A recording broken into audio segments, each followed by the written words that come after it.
Hello everyone. তো এইটা করে নেই, এটা ক্যালকুলেশন ফার্স্ট করতে লাগবে। হ্যাঁ, এমনি তো ইজি কোশ্চেনটা, তো ক্যালকুলেশন দেখো, the ratio of mean proportion between this and this. দেখো মিন প্রপোর্শনের ফর্মুলা জানতে লাগবে।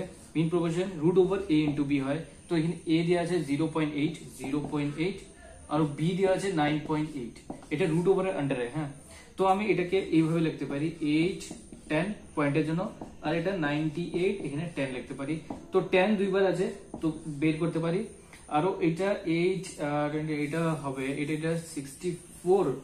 হ্যাঁ, এখানে আগে 100 লিখে দিই। হ্যাঁ, তারপর বের করবো না। এটা হচ্ছে 64 6 ক্যারি, এটা 72 78।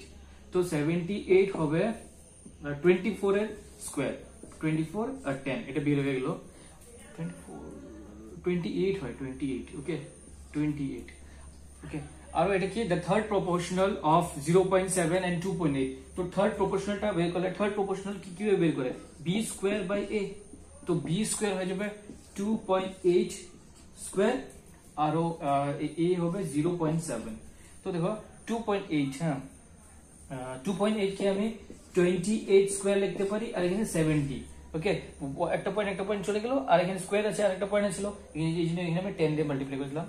তো এইটা হলো। এখন এইটার আর এটার রেশিও বের করতে বললো, তো এটা রেশিও। তো আমি এটা এইভাবে লিখতে পারি 28/10 is to 28 স্কোয়ার, মানে দুইবার আরো 70। তো 0 0 কাটলে এখানে একটা 28 একটা 28 কাটলে, তো 70 এদিকে আসবে 7/28, 7:28, 7 মানে 7 4 20। তো 4 মানে 1:4 হয়ে যাবে এটার অ্যান্সার। ওকে, তো ক্যালকুলেশনটা একটু তাড়াতাড়ি করতে লাগবে।